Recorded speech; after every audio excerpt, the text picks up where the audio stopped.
I remember a teacher that I had.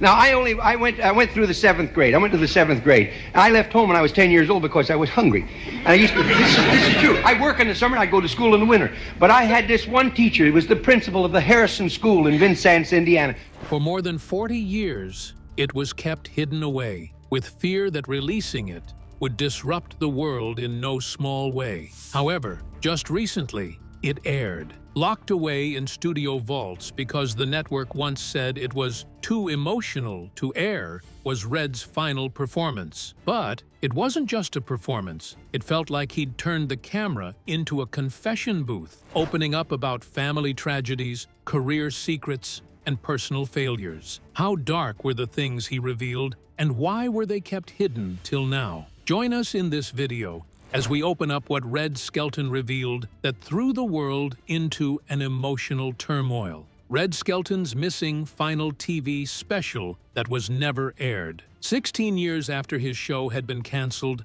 nobody had forgotten Red Skelton. That same year, he received an honorary degree from Ball State University. In 1987, a Screen Actors Guild Award followed. His name was carved back into the conversation. A generation that had grown up with him rushed back, remembering the voice, the face, and the sadness behind the painted smile. By 1989, interest surged further. 3 missing episodes of The Red Skelton Show were unearthed. In 1990, 16 more appeared in a VHS collection called The Lost Episodes. They came from private collectors, old station vaults, places no one had checked for decades. These weren't just reruns, they were moments once thought lost forever. Red's routines, grainy but alive, found a new audience. In 2013, over 200 hours of unaired kinescopes surfaced in Indiana. These weren't the clips you'd expect. They were sketches censored in the 1950s, routines about racism and civil rights that had never aired.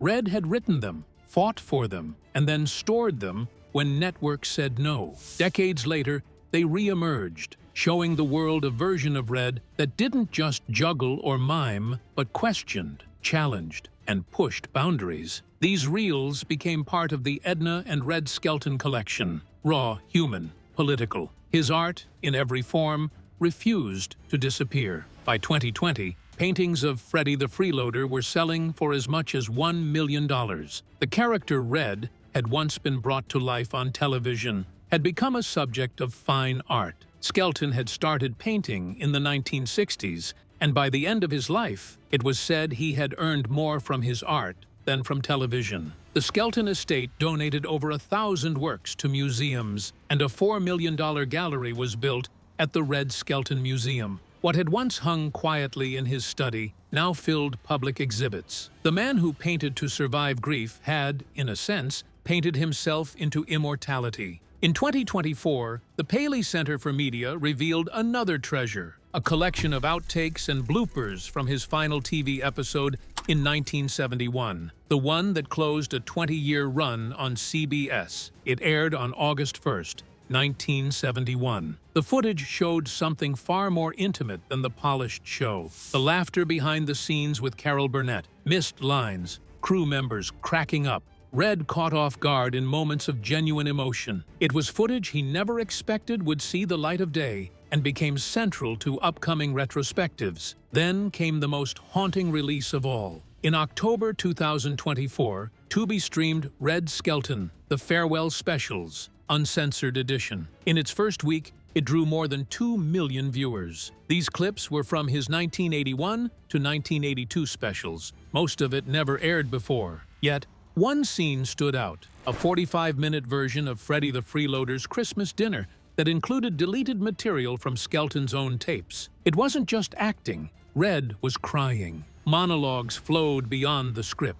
He spoke directly to the camera like it was a confessional, revealing stories about his father, Joe Skelton, who had died under a circus tent in 1912, just 1 month before Red was born. He spoke of Richard Jr. lost in 1984 and admitted he had never truly healed from that grief. Some viewers had to stop watching. It felt unbearably intimate, like reading someone's diary aloud. In the middle of the special, Skelton revealed something no one expected. At 16, he had spent 4 months with the Hagenbeck-Wallace Circus in 1929. He confessed to stealing scripts, clown routines, physical gags, and even the blueprints for pies in the face. He memorized every line, every gesture. Through tears, he laughed and said, "If I hadn't pinched those scripts, I'd still be selling soap on the streets." The footage had been painstakingly restored in 4K. Every subtle twitch of his face, every tiny hand movement in his pantomimes was preserved. The restoration team worked for over a year,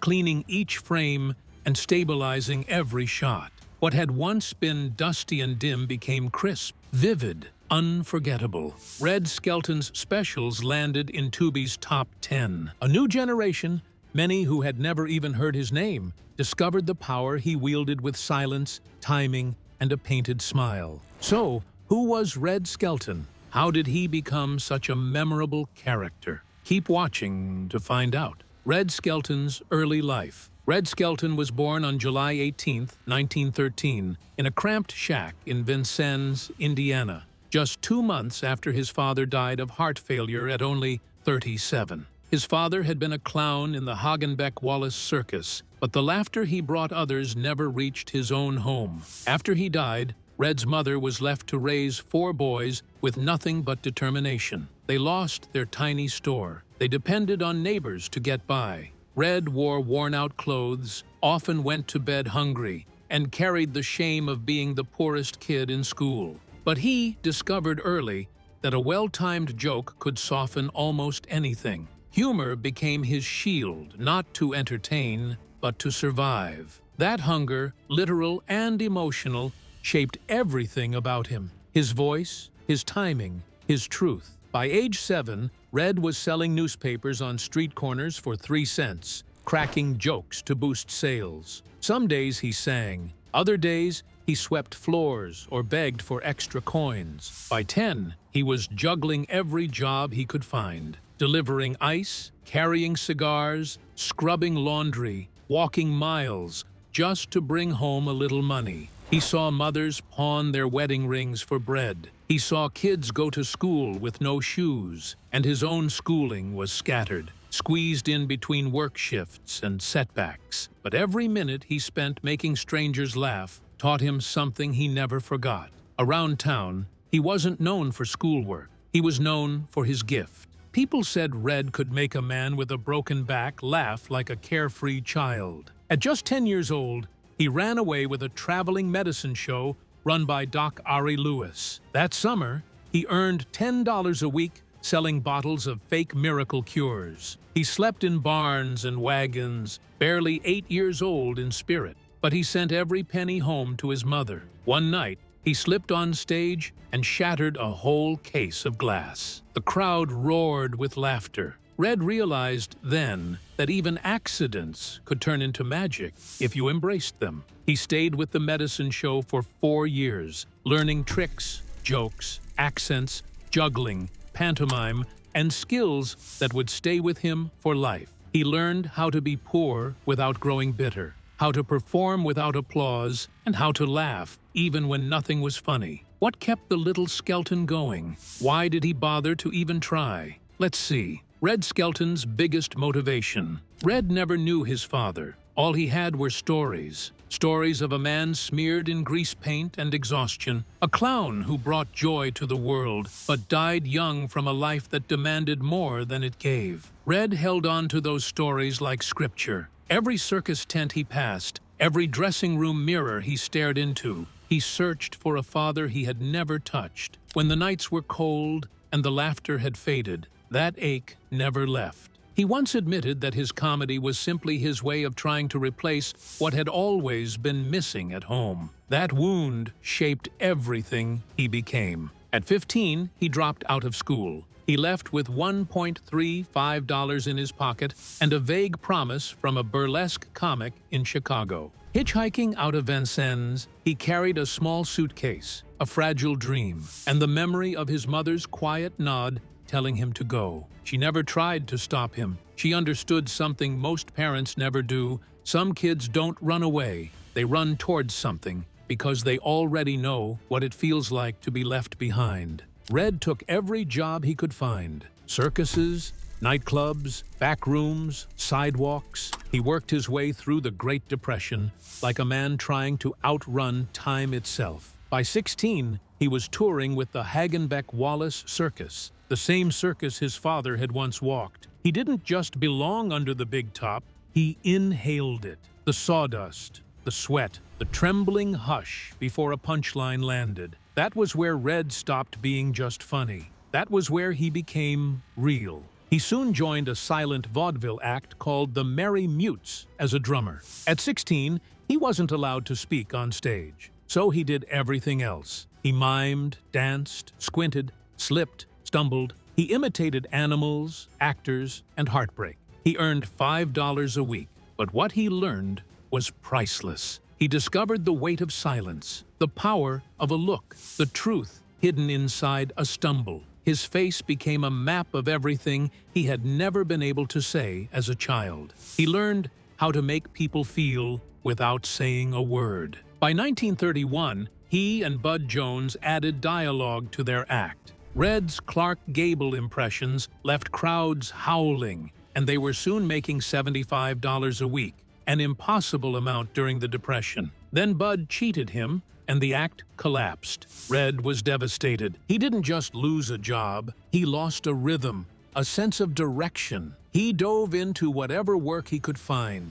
Dance marathons, walkathons, anything that paid. It was heartbreak on stage and off. Was his life going to change soon? How? Keep watching to find out. Red Skelton's marital life and rise to the limelight. In the ruins of that breakup, he met Edna Stillwell, a sharp-witted theater usher who could craft a punchline sharper than most men on the radio. She believed in him before the world did. They married in 1934. She was 13. He was 21. But Edna wasn't just a partner. She was the brains behind the operation. She had a mind for business and a pen that could slice straight to a punchline. Together, they created Guzzler's Gin, a sketch about a drunk trying to hide his booze from his wife. Audiences ate it up. Chicago clubs started calling, and that one sketch became their doorway into something bigger. Edna booked their shows, wrote the jokes,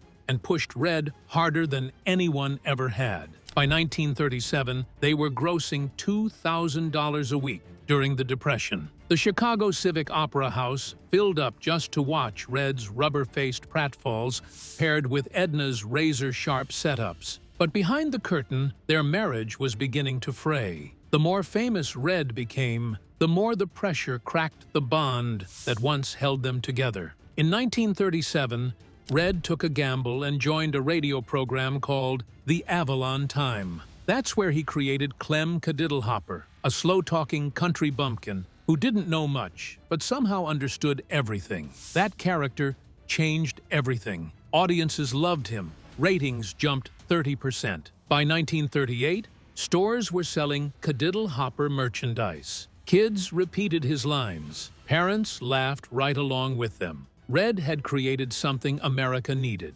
humor without meanness, innocence without naivety. A character who made listeners feel safe, silly, and understood. Then, in 1941, NBC gave him his own radio show. The Red Skelton Show reached 20 million listeners each week. The episodes were only 15 minutes long, but Red packed them tight. Multiple characters, voices, sketches. Willie Lump Lump, Jr., the mean Whittle Kid. People couldn't get enough. But success came with a price. Red worked obsessively. He wrote, performed, rewrote, and worried until one night in 1943, during a live broadcast, he collapsed. He thought he heard his father's voice whisper, "Keep going." He couldn't breathe, couldn't stand. They had to drag him off stage. The show stopped. Doctors called it exhaustion. Red called it the worst moment of his life. When he returned, his comedy was different, darker, deeper, and edged with the kind of truth that only comes from breaking. There was something different in his voice now, something heavier, something earned. One of his most famous routines became the mean Whittle Kid, a brat with a razor tongue and a slapstick punch. Audiences howled, But not everyone was amused. The FCC sent warnings. Parents complained it was too violent, too crude. Red didn't care. He believed comedy should tell the truth, even when it was messy, even when it made people squirm. And the controversy only made him more famous. Kids repeated his lines. Adults whispered their complaints, but no one turned off the radio. By 1944, Red was earning $10,000 a week. Movie star money, mansion money. But Red had a flaw he couldn't joke his way out of. He gambled. One night in Las Vegas, he lost $50,000 in a single sitting. Everything he had, gone. He sat at the table with hollow eyes. No humor left in him. Friends tried to comfort him. Edna tried to talk sense into him. But Red kept chasing the same lightning bolt he got from laughter. The thrill of risk, timing, luck. It took years to climb out of that hole. His fame kept rising, but his finances became a warning to every performer. Applause means nothing if you don't know when to walk away. How does Red recover from this? Does he ever? Keep watching to find out. How Red Skelton defied the system. Red Skelton's rise at MGM started quietly in 1940, but it didn't stay quiet for long. A talent scout had seen him doing his routines on the radio and signed him instantly. His first film, Flight Command, barely made a ripple. But Dr. Kildare's Wedding Day in 1941 changed everything. In just 2 days, he shot a pantomime drunk scene that stole the entire movie. Lou Ayres, the actual star, later admitted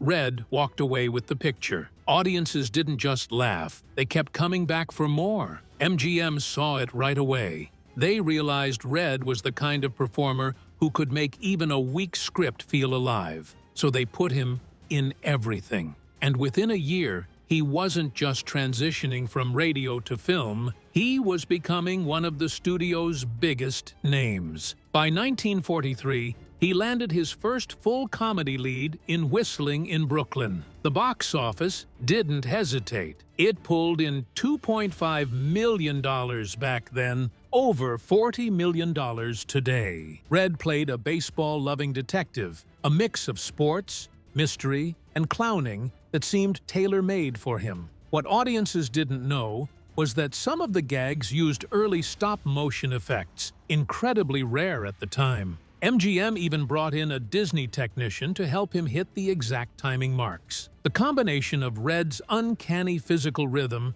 and these new visual tricks created moments people couldn't forget. In that instant, he wasn't just MGM's clown. He was one of their most inventive stars. But in 1944, while filming Bathing Beauty, Red got news that shattered him. His infant son, Richard, had leukemia. He didn't tell anyone at the studio. On camera, he was the same old Red, smiling, stumbling, bringing joy. Off camera, crew members found him crying quietly in corners. He finished the film, and the movie became a hit, but the pain never healed. Richard passed away in 1958 at just 9 years old. Red said that loss changed everything. His work grew more reflective. He poured himself into charity. He spent more time visiting children's hospitals. The clown who made millions laugh was carrying a grief that never left his eyes. Then, in 1948, The Fuller Brush Man premiered and sold over 15 million tickets worldwide. It should have been the height of his film career. His character, a clumsy, big-hearted door-to-door salesman, made audiences laugh so hard theaters had to replay scenes just to let the laughter die down. But Red wasn't celebrating. MGM held him in a tight grip. They worked him through sickness, through heartbreak, through anything that should have earned a human being a pause. He later said the studio never gave him room to breathe. On screen, the laughter was genuine. Off screen, he was a man pushed far past his limits. His private pain was buried beneath ticket sales, deadlines, and ironclad contracts. By 1950, his performance in The Yellow Cab Man earned him a Golden Globe nomination. It felt like validation, but it came with another fight. Red wanted to write his own material, shape his own characters, and control his own artistry. MGM wanted him compliant. In 1951, he refused a role. The studio suspended him. The papers ran wild, Actors didn't defy studios in that era, but Red did. He said he didn't want to be just a clown. He wanted to be respected as an artist. The stand he took helped shift the balance of power between stars and studios. His name was big enough to crack the system,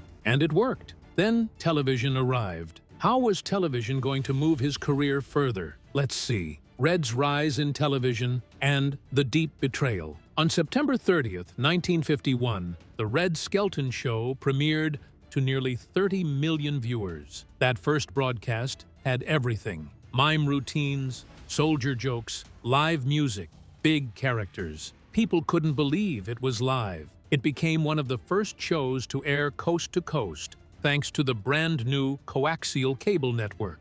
A year later, Red won 2 Emmys. CBS tried to tone him down, insisting his comedy was too visual, but the audience didn't care. Every week, millions tuned in. The show wasn't just entertainment, it was a national ritual. And in 1952, a small, ragged, unforgettable character stepped onto the screen for the first time: Freddie the Freeloader. Freddie the Freeloader was a homeless wanderer with a limp, a crooked grin, and a heart that somehow stayed warm. Red played him gently, almost tenderly. He once said the character was inspired by a man he met during his own rough years in Chicago. Freddie barely spoke, but audiences adored him. They saw hope in him, proof that even someone with nothing could still shine. By 1953, Freddie was more famous than some Hollywood stars. He showed America that a ragged hobo with perfect timing could outshine polished comedians. But in 1957, Red's world cracked open. Edna, his wife, and his manager confessed she'd been having an affair with his producer. Red lost control. He punched a hotel wall, shattered his hand, and missed 2 episodes. The press pounced, and the scandal spread fast. Fans were stunned. Red had always been the picture of a devoted family man. Within months, he remarried, but the damage to his public image lingered. The show dipped for a while, but it didn't die. People still needed their weekly laugh, even if they now knew the man delivering it was hurting. In 1958, Red introduced George Appleby, the perpetually overwhelmed husband. The character exploded. Some nights, up to 40 million viewers tuned in. George dealt with smog, nagging, and a world that never seemed to hear him. The laughs were big, but underneath was something painfully real. As the years went on, Red's voice began to fail from heavy smoking. Instead of slowing down, he leaned deeper into pantomime. Less talking, more character, more movement. What should have been a weakness became a strength. His physical comedy grew sharper, almost poetic. It became the reason people kept watching. In 1962, he moved his show to CBS and won an Emmy for writing. He poked fun at the suburbs, at himself, at the world around him. But the network wanted edge, jokes about politics, divorce, and social change. Red pushed back. He wasn't a shock comic. He never wanted to be. He wanted joy, not controversy. Still, he experimented. His sketches started walking a tightrope between silly and serious. That Emmy wasn't just a trophy. It marked a turning point in Red's voice. He was still the clown everyone loved, but now he had something to say. What came next for Red Skelton? Keep watching to find out. The new peak. By 1965, he had reached a new peak. 50 million viewers each week.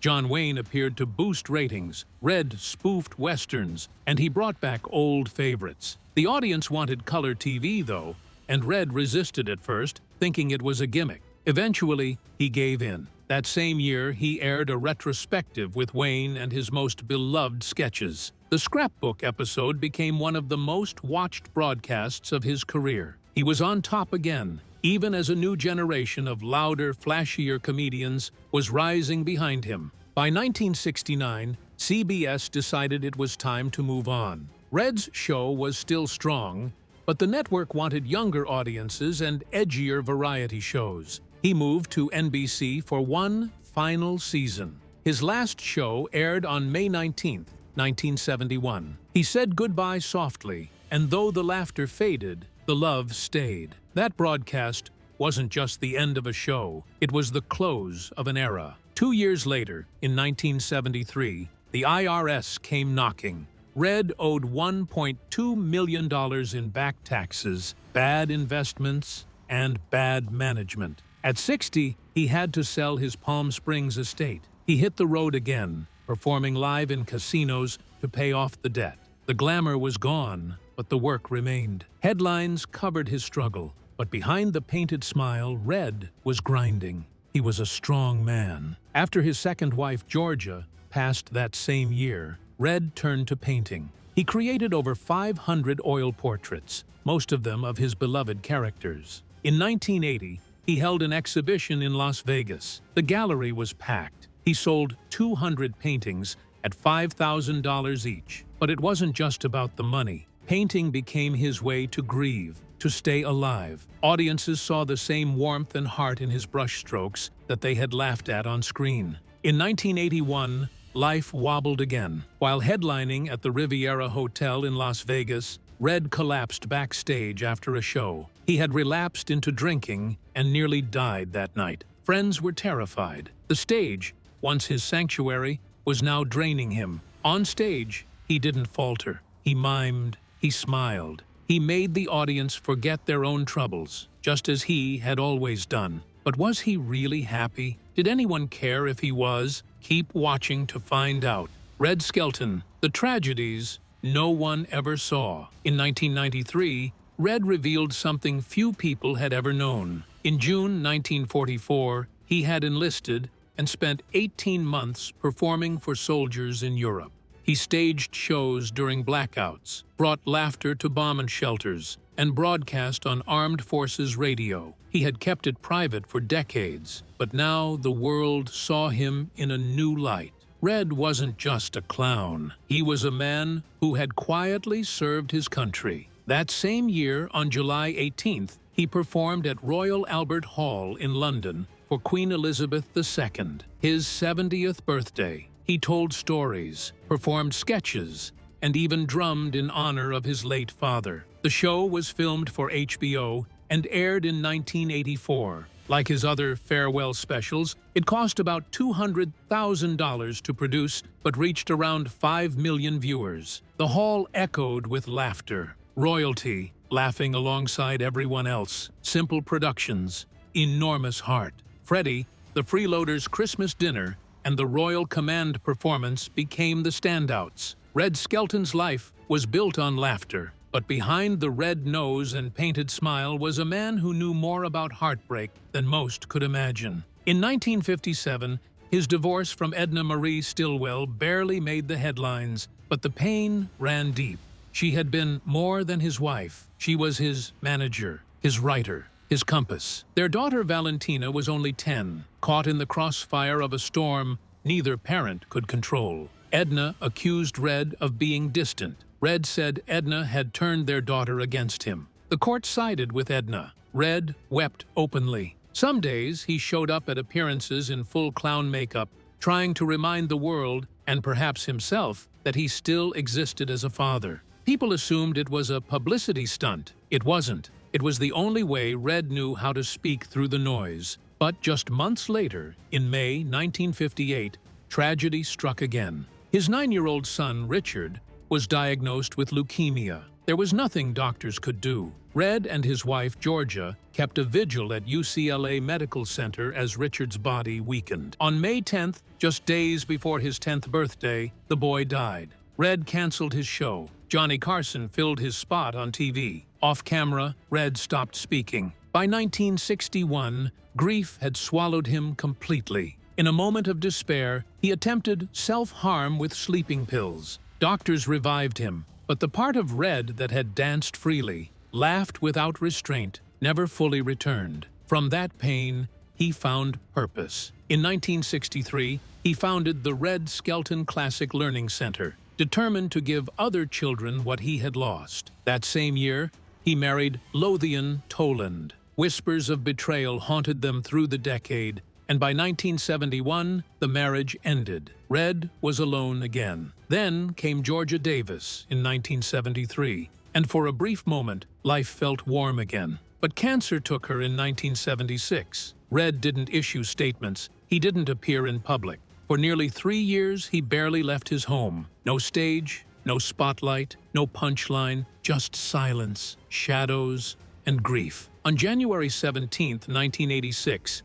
at age 73, Red's car collided with another vehicle in Palm Desert. He broke 12 bones, shattered legs, cracked ribs, a bruised and swollen face. He spent weeks in the hospital, underwent multiple surgeries, and joked to the press. But privately, he feared it might be over. He couldn't walk for months. He couldn't perform. Slowly, he withdrew from public life, not in bitterness, but in quiet retreat. By 1990, doctors delivered more grim news. His lungs were failing. Chronic obstructive pulmonary disease, too many cigarettes, too many decades. Red quit on the spot. He later said it was the hardest thing he had ever done. In his final years, he painted obsessively, more than 50,000 pieces. He sold them, gave the proceeds to children's hospitals, letting his art speak where he no longer could. On September 17, 1997, Red Skelton passed away.